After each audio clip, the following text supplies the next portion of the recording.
Welcome to another episode of HOTSU, or How Our Tools Shape Us, with your host, George C.O.C. Samuels. Today, I'm excited to introduce Alec Johnson, creator of the YouTube channel Take One Tech. Alec specializes in live production and helping creators leverage video for their online businesses. We're going to talk about how his environment, tools, and increasingly AI are shaping us. Let's dive in. Well, absolutely. Yeah, I was looking for a way to just basically replicate the in-person experience and got into the whole world of live production, which is basically the ability to just be able to hit record, switch between a couple of different scenes. So your main camera, presentation content, screen shared content, whatever. And so actually Take One Tech started as just a test bed for me to practice that process of making videos in one take. And so I started the YouTube channel, made 100 videos in my first 100 days, went to 365 in a year, fell a little bit short of that one, but the YouTube stuff wasn't the goal. The goal was the practice and the process. But actually out of that became a whole new business because people were asking me how I was doing what I was doing. They wanted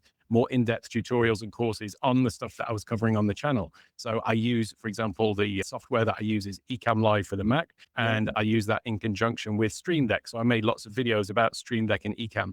And so then I built a series of courses. And from that, I ended up with a catalog of courses. So then I wrapped that into a membership and I called it the Digital Stage Academy. I was already doing coaching with various different people as well, like one-to-one coaching for them. And so created more coaching packages. And so the whole sort of, as I call it, the digital stage ecosystem, because it's all about, we have this ability to communicate through the lens, whether that is through courses, whether it's on Zoom calls, whether it's in webinars, workshops, whatever it happens to be. We've got now this sort of box that we are all inside, and we've got all of this, to use the term I hate, screen real estate that we can work with, not just in terms of us being on camera, but all of the information that we can bring on screen in a fluid way through these digital tools, basically.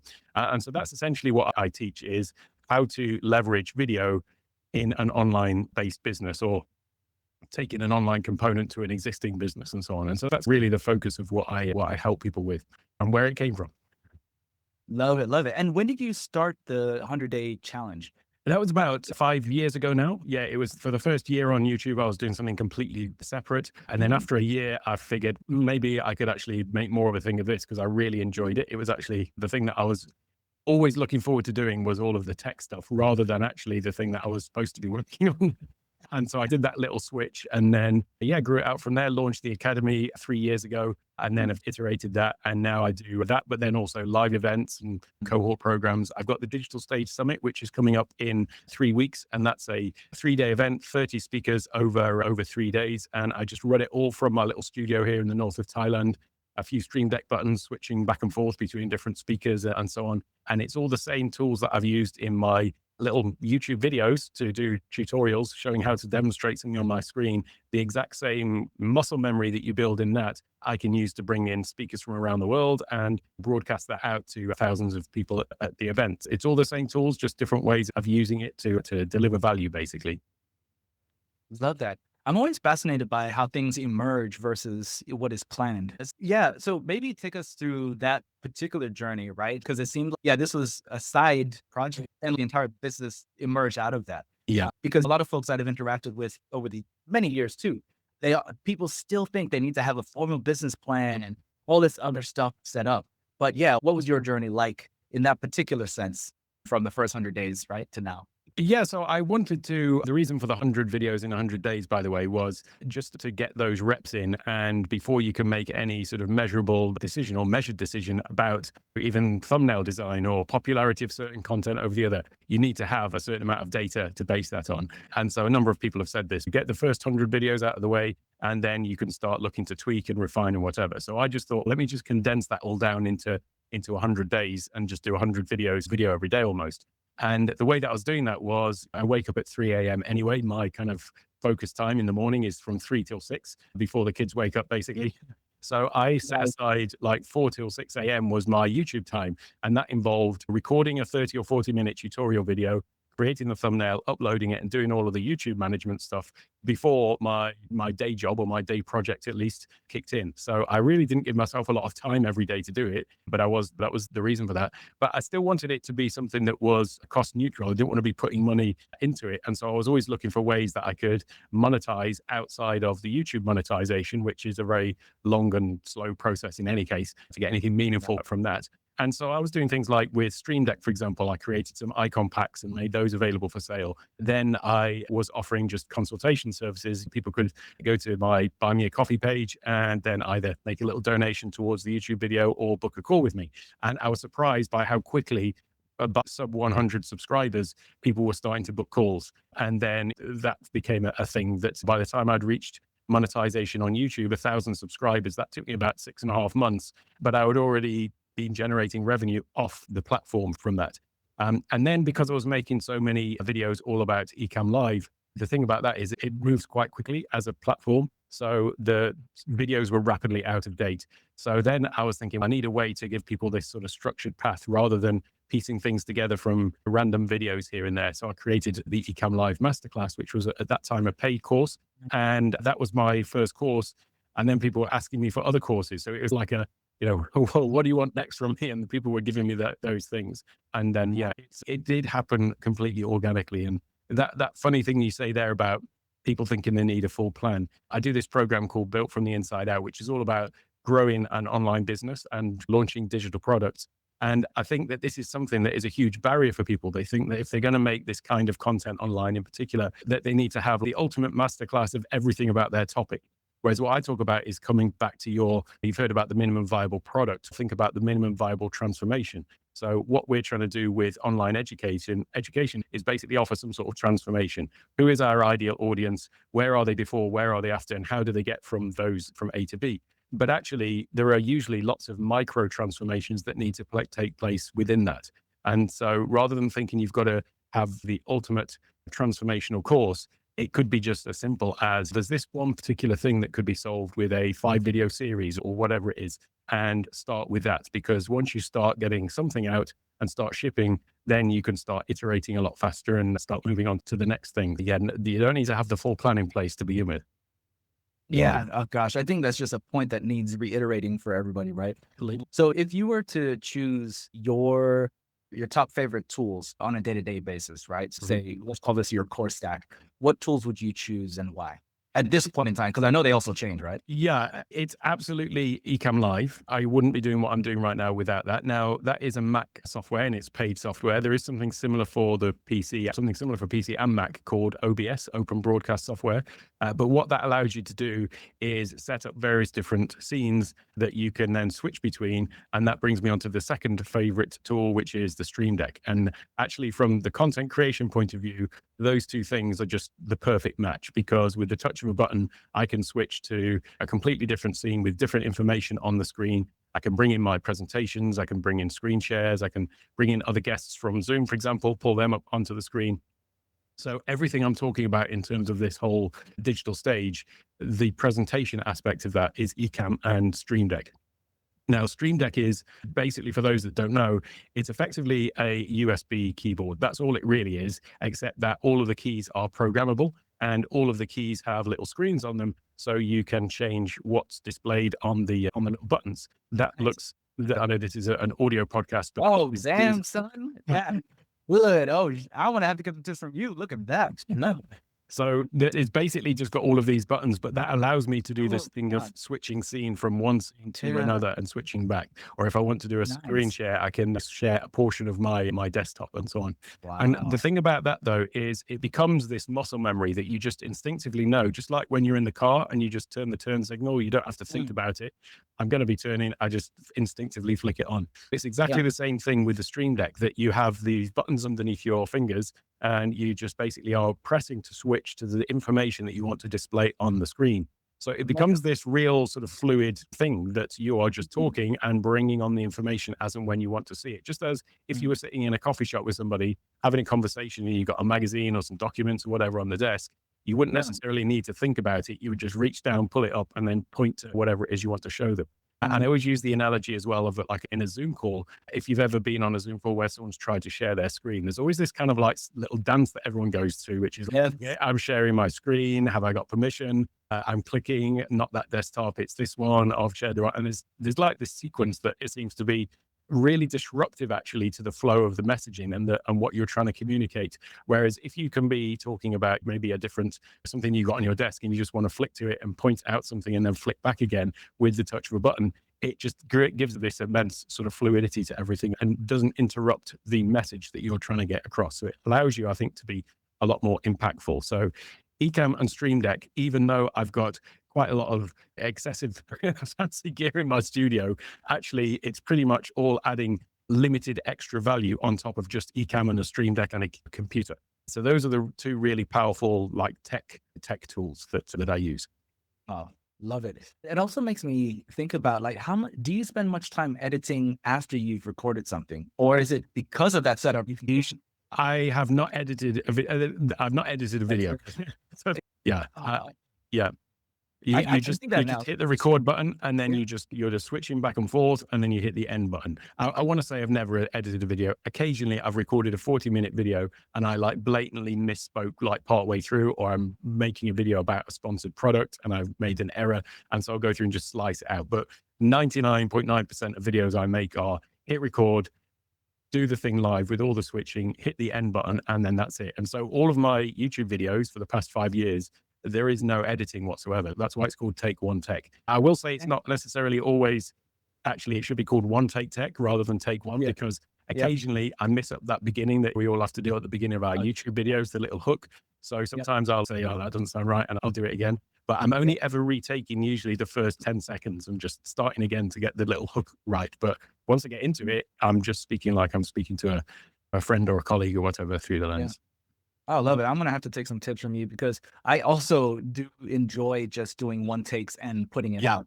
I think because you can procrastinate or get caught up in edits, and I've never enjoyed that part of the process. Yeah. And I always used to call this perfectionism. I used to say I'm a perfectionist. And so when I'm editing, I'm trying to make it perfect. But when I actually drilled down deeper into what I was trying to do, it was this thing of performance. I was trying to perform the role of the expert. And so I was trying to make everything look and sound like it was perfect for that reason, because I didn't want anyone to be able to pick holes in it in terms of what I was saying, whatever. Whereas now, if you watch my recorded videos, even though it's a recording, there will be still times where I go to, I don't know, click on a toolbar or something like that and say, oh no, there's not that one, it's the other one. And I don't think that I've got to somehow go back and edit those out. And what I found through doing this hundreds and hundreds of times is the feedback that I get is that actually those imperfections are the things that make it more relatable. People don't necessarily want to just watch somebody who's absolutely perfect of everything and putting themselves up on a pedestal as, oh, this is the perfect way to do things. It actually makes it more relatable if people think that if he can do it, I can do it. Oh man. And that's a good segue too, right? The imperfections and the age of AI, right? So I guess as a content creator, that you've been doing this for the last 5 years, and I'm sure you're seeing how AI is impacting content creators today. Yep. What have you noticed about AI either on your own workflow or what's maybe impacting the way your audience is in content? Yeah. So the danger, I think, is when we allow AI to take over our voice. And I see that there are a number of creators that I've been in the same field as and followed alongside, grown with over the years. And some of those I see that are starting to leverage, for example, video versions of themselves. And they will have a script. And I'm guessing that because they're using a video version of themselves, they've also used some sort of AI to generate that script. And now there's this artificial version of themselves creating videos. And I'm sure it's reduced a lot of friction in terms of getting the videos out. And there may well be some people who have never seen them before who will just take that video for what it is, and they don't know the person. They're just seeing the video and take it on face value. But I know when I know the real them, and then I see them, I know that it's not 100% their voice, their tone, it doesn't look like them. And it kind of devalues for me all of their other real content that they are still continuing to put out, because it just blurs that line a little bit. Now, the other thing to say about this is that with the rate of AI development, I'm sure it's only going to be a matter of months before it will be indistinguishable. But in fact, that then is going to be even more of a reason why I believe that ultimately people are going to be searching out people that are real, because we're not going to know what is real and what isn't. So I think there's a real danger there. And I've never done anything which is just AI content. But I absolutely use AI all the time. And I use it more I've got this thing which I talk about, taking aim with AI. And that is different ways and different levels of using AI. So a lot of people at the base level are using it as an assistant. And that is do this, do that, create this blog post, create that script or whatever. And they're using it for that sort of thing where they're just handing off tasks to them. The next level, though, is as an innovator. And that's where you're actually using it as a thinking partner. So strategizing, thinking about products that you're going to create or a marketing plan or something. You're bouncing ideas back and forth between each other to come up with a plan, and then potentially using AI to implement it as well or whatever. But it is using it to actually strategize. And I definitely do a lot of that. So on my morning walks, I'm constantly talking into ChatGPT and just having the back and forth conversation about next steps or plans that I've got and using it as a sounding board. But there's this other level that I think that a lot of people are missing out on really, which is I use it as a mirror to basically get a better understanding of myself. And I've been a lifelong procrastinator, and it's something that's been just an issue for all of my adult life for as long as I can remember. And the thing about this is some people would say that they don't believe me because I've been putting out a lot of content, but I always say that the procrastination, like how you experience it as somebody who goes through it, is it's never a case of what you're putting out in relation to someone else. It's always measured internally between the gap between what you know you're capable of and what you're actually putting out. And so that gap can cause a huge amount of frustration and anxiety and all of these other things. Now, what happened with ChatGPT back in April of last year, they made a subtle change to it, which was we had that memory feature where you could say, it would have a list of memories, things that it had remembered across different chats. And you could go through, at some point it would say your memory's full, and you would go back and edit it and you'd look through it, and some stuff was relevant, some stuff wasn't, some stuff was, has a meeting at 11 o'clock later today. And you think, when was that from? It's not relevant for the memory. So you could trim it out. But then they made this change in April where it had this much deeper context across all of your chats. And so it did seem to have this additional memory across having an understanding of generally what was going on beyond just those remembered things. Now, there was a post that came out, I guess, end of 2024, where somebody said, put this prompt into ChatGPT and say, tell me something about myself that I don't know about myself. And that is, if you've been having conversations on a regular basis, ask this question and you'll be pleasantly surprised by the answer you get back. And sure enough, you get this really glowing response about what a wonderful person you are, because it's such a sycophant. It gave you this really great answer. But I basically said, cut the BS, give me the hypercritical version. And then it came back with a much longer answer of all of these areas that could potentially be improved. And I said, let's put a plan in place for how we can improve on those things, and 5 different things that I could look to do in Q1 of 2025 to really grow as a person and in business. And one of the things it suggested was collaborate more. And that's where the idea of the Digital Stage Summit came about. And that's where I ended up doing that in March of last year. So then when they made this change to the memory feature in ChatGPT, at that point then I could go a lot deeper with this concept. And so that's when I asked it to help me to explore what are my core character traits? How do they show up? How are they impacting me? Are they things that are good? Are they things that could be leveraged for better use, or are they things that I should eliminate? And since that point, I built my own sort of personal operating system, if you like, that is in line with my core character traits. And it is all but eliminated procrastination from my life. So it's been like a complete game changer. That's a long answer to say that I'm using ChatGPT and AI, not actually in terms of lots of the regular tools that people are using, but I'm using it to have a better control of my life and of my productivity, and work more in tune with my internal wiring, if you like, get the most out of that, the sort of optimal performance OS for myself effectively. Yeah, I love that. I think that's very grounding for a lot of folks, because procrastination, in an age where we have access to almost everything now, I think a lot of people, because they aren't clear on either who they are or what they want, they get so easily sidetracked and distracted by everything that's out there. And so now, what would you say is the biggest difference, though, on a day-to-day basis as a result of what ChatGPT helped you with for your personal OS? Yeah. What are the tangible things, right, that people can potentially... So on a daily basis, I'm journaling with it. So I always start the day talking about my thoughts, feelings, emotions, what's going on. If I have a meeting that goes well or it goes badly, or if I launch a product, how's that going? So I'm constantly having this back and forth to just express myself, first of all. But then when it comes to procrastination and how it's helped me overcome that, so often procrastination is some sort of friction in taking the next step. And sometimes that can be overwhelmed because maybe there are too many potential next steps. And so we don't know which one to take next. So having this ongoing conversation throughout the day with what are we going to work on today, and having that plan of action, and then having it almost as an accountability partner to check in with throughout the day, and then check in on myself to say, you know what, I've got this thing that I'm thinking about and I'm tempted to go off down this path now and deviate from the plan.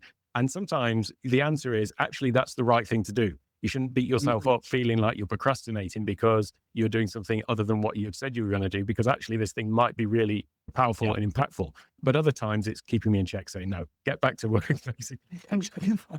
It's helpful to have that though. And it's really weird to think that I've got this AI that's helping me make those decisions, but it really does give me that sort of outside perspective. And I can absolutely say that I'm more open and honest with ChatGPT than I would probably be with any other person, because it's maybe that'll come back and bite me in a few years when it's overload. I don't know, but certainly at the moment it's been highly productive for me.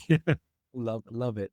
Okay, and so if you were to leave one thing for listeners in terms of wisdom at this point in time, right? What would you share with them now, knowing what, right, after all the things you've been through? What's the one thing that you would like to leave listeners? In respect to AI or in terms of... Oh, let's do AI, since that was the last thing that we were just talking about. Cool. It's absolutely to look beyond just the tools and the workflows and beyond looking to how, it can do things for you, using it as a way to get a better understanding of yourself and how you're working so that you can get the best performance out of yourself. Because I think lots of people are trying to use AI as a shortcut to let it do it rather than me. It's so much more powerful if you look at how you can enhance yourself with it rather than bypass yourself. 100%.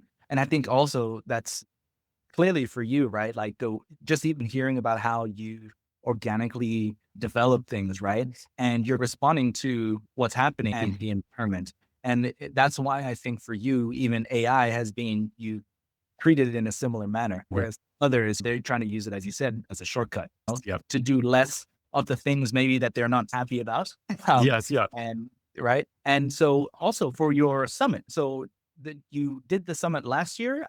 Are you doing it again this year? What date? Where? Yeah, so we did it last year, and we had actually it was 42 speakers, commentators, and panelists that we had over 3 days. And we're doing it again this year, 17th, 18th, and 19th of March.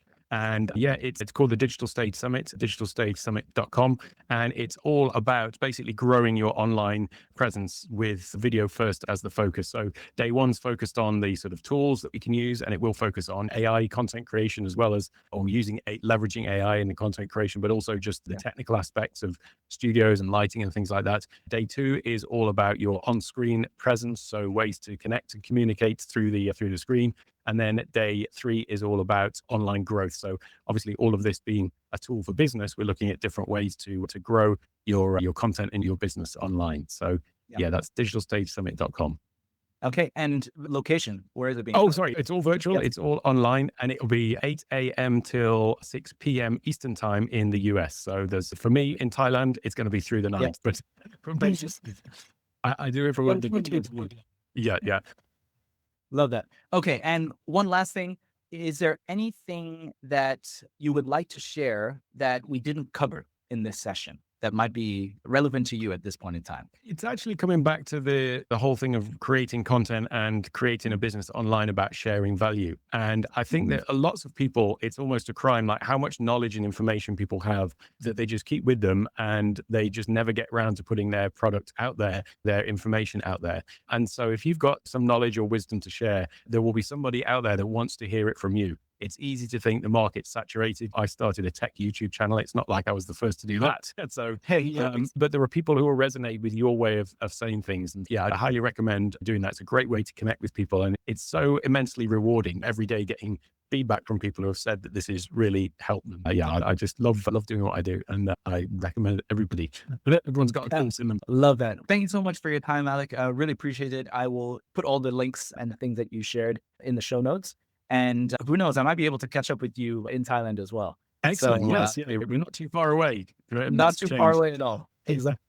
All right. Thank you so much, Alec. Thanks for listening. To learn more about Alec Johnson and the Digital Stage Summit, check out the links in the show notes. Until next time.